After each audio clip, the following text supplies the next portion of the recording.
Hi, my name is Megan, and I am the Chronic Kidney Disease Chair for SNAFA.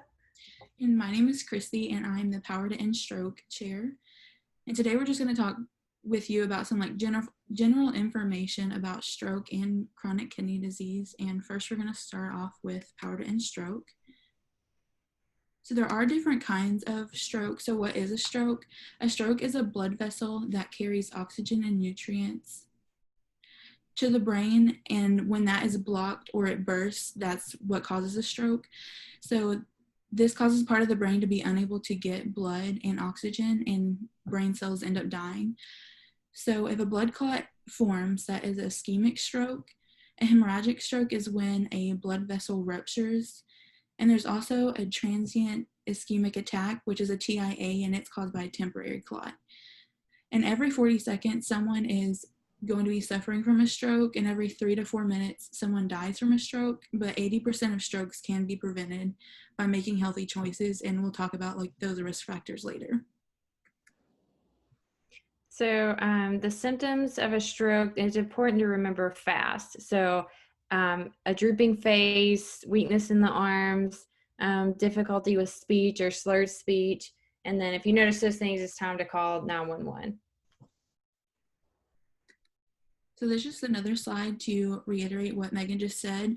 So some things you can do to test if a person is having a stroke. So you can ask the person to smile, and this picture is showing what the face drooping will look like. For testing arm weakness, ask the person to raise both their arms, and if one is drooping down, they definitely have the arm weakness on one side. You can ask the person to repeat a simple sentence, and if they're slurring the words and you can't understand them, then they're having that speech difficulty. And then if they have any of those symptoms, it's time to call 911. And this is just a little QR code that you can scan on your phone to go to the AHA website, and it'll give you all the information that we have talked about. So these are some risk factors that you can treat and try to help prevent stroke. So the first one is your blood pressure. You want to make sure that your blood pressure is less than 120/80. The higher your blood pressure is, the more risk you have for having a stroke. So diet, physical inactivity, and obesity all kind of play a role with each other. So whenever you have diets that are high in salt, saturated and trans fats, and cholesterol, it increases your risk of a stroke. And I just put a picture here of some fruits and vegetables, because if you have more than 5 servings a day of fruits and vegetables, it decreases your risk of a stroke. For physical inactivity, your goal is that you want to have greater than 150 minutes of moderate exercise or greater than 75 minutes of severe exercise. And once you meet that goal, that is when you are decreasing your risk of a stroke. And then obesity is also a risk factor. So losing weight is also decreasing your risk. And diabetes is also a risk factor, which you can speak with your doctor and get different ways to control your diabetes.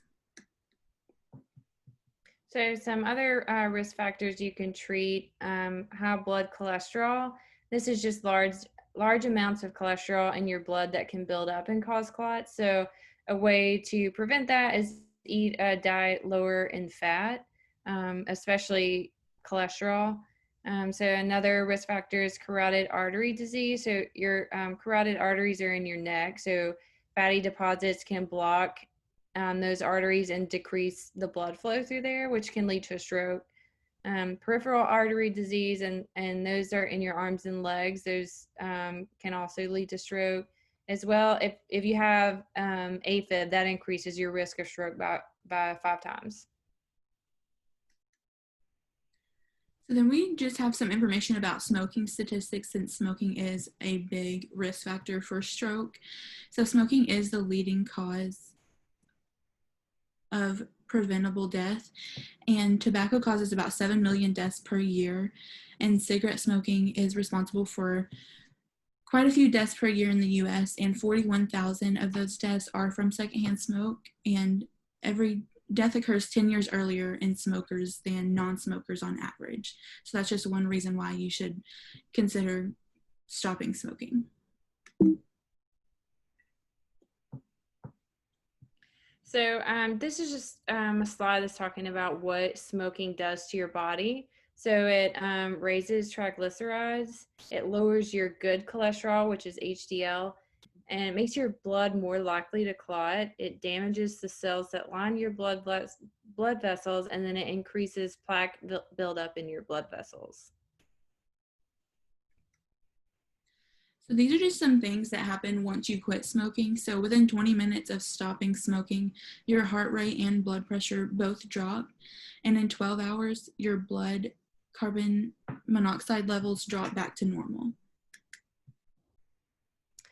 So then in 2 weeks after you quit 2 weeks to 3 months after you quit smoking, your lung function and circulation improve. And then within 1 to 9 months, the cilia begin to regain normal function and lungs can handle mucus better. So you're at a decreased risk of infection, cough, and shortness of breath. In 1 year, your heart attack risk decreases and the risk of chronic heart disease is half that of a regular smoker. And in 5 years, you're decreasing your risk of mouth, esophagus, throat, and bladder cancer by 1/2. And you're decreasing the risk of cervical cancer and stroke to a non-smoker risk level. And then, so in 10 years after you stop smoking, your risk of death from lung cancer is half of a smoker's risk. And then your risk of laryngeal and pancreatic cancer is also decreased. And then in 15 years after you quit smoking, your risk of heart disease is equivalent of a non-smoker's risk. So these are just some things to think about when you are planning for smoking cessation. So ultimately it is your choice and you have to make the decision to quit. No one can force you to quit. So you have to find out the reasons you want to quit, whether that's to improve your health or to improve like those that are around you. So you want to set a quit date and then make a plan and make this date relatively soon so you don't have like time to like change your mind, but you do give yourself time to prepare. And you want to tell friends and family about it, your quit day, so you have a support system. Get rid of your cigarettes and ashtrays so that you're less likely to want to smoke what's around you. And then, like I said before, set up that support system. And then on your quit day, you want to stay busy, and so that will keep your mind off of smoking, but definitely make sure you don't smoke.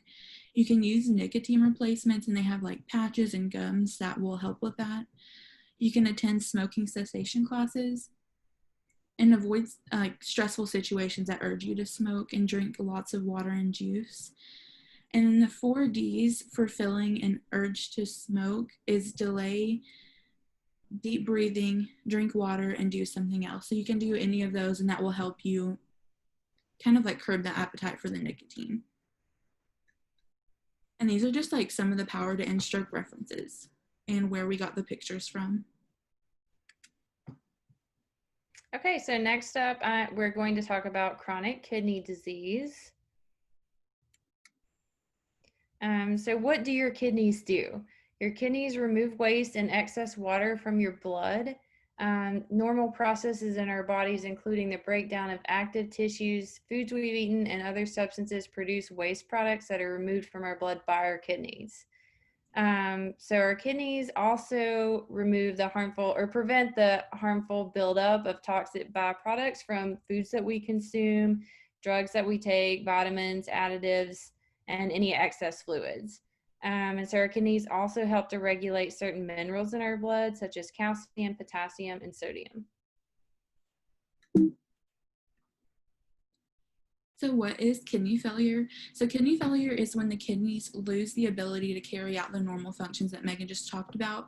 So this means that harmful buildup of things that we ingest can't be removed from our body. So kidney failure can also lead to other conditions such as acidosis, anemia, high blood pressure, bone disease, and disorders of cholesterol and fatty acids.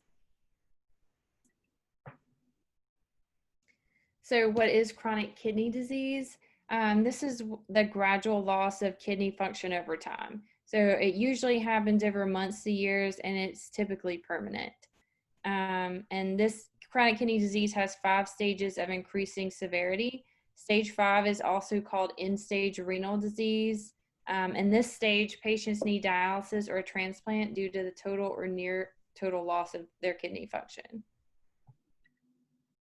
And so this is just a slide of the 5 stages. You can see on in stage 1, you have normal or high functioning kidney function, and then stage 5 is the worst, and you have less than 15% of your kidneys functioning, which is considered kidney failure.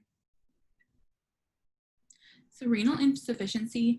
So mild kidney disease is also often referred to as renal insufficiency. Acute kidney failure develops really quickly, usually over days or a couple weeks, and is often due to a disorder that directly affects the kidney. It typically does not cause permanent damage to your kidneys. It is usually reversible once the underlying disorder that's causing it is appropriately treated, though in some cases it can progress to chronic kidney disease. So some of the things that can cause chronic kidney disease include diabetic nephropathy. It's the leading cause of chronic kidney disease in the U.S. It's caused by type 1 and type 2 diabetes. Uncontrolled high blood pressure, glomerular nephritis, which is inflammation and damage to the kidney's filtration system, and it's usually caused by lupus or a post-infectious condition. Chronic use of acetaminophen, which is Tylenol, ibuprofen, which is brand names Motrin and Advil, and certain other medications can also cause chronic kidney disease. Enlarged prostate, kidney stones, cancer, and other conditions that obstruct the flow of urine. Heroin abuse can also cause chronic kidney disease.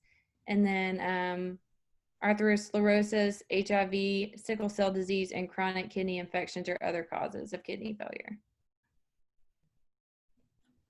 So who is at risk? So there are quite a few at-risk groups, like those who have type 1 or type 2 diabetes, patients who have sickle cell disease, those who have high blood pressure or high cholesterol, those who have kidney or liver disease already, heart disease, lupus, a family history of kidney disease, vesicular reflux, or regular use of any anti-inflammatory medications like she just talked about, such as like ibuprofen. So there are a number of symptoms, and these can vary greatly depending on the person. And some people, have some symptoms and don't have others, and some people may have all the symptoms. And a lot of times people don't have any symptoms at all until they have very little kidney function left. But I'll just go over some of the symptoms. Fatigue, weakness, loss of appetite, nausea, and vomiting, frequent urination, especially at night, fluid retention, anemia, high blood pressure, chest pain, headaches, numbness in hands and feet, or restless leg syndrome, altered mental state and disturbed sleep, shortness of breath, decreased interest in sex and erectile dysfunction, and bone pain or fractures. So when should you seek medical care? So if you have any changes in your energy levels or your strength, if you have increased swelling or puffiness in your legs, eyes, or anywhere else, and that's caused by water retention, if you experience any vomiting, nausea, lightheadedness, or severe joint or bone pain, and if you start bruising easier than usual. Okay, so now we're going to talk about how chronic kidney disease is treated. Unfortunately, there's no cure for chronic kidney disease. So the main goals in treating this disease are really just to slow the progression of the disease while treating the underlying causes, contributing factors, and complications of the disease. So medical treatment can also be used to replace the kidney function that has been lost. So what we really want to do is control blood glucose and blood pressure, and making changes to the diet are some of the best ways to do that. And so that will slow the progression.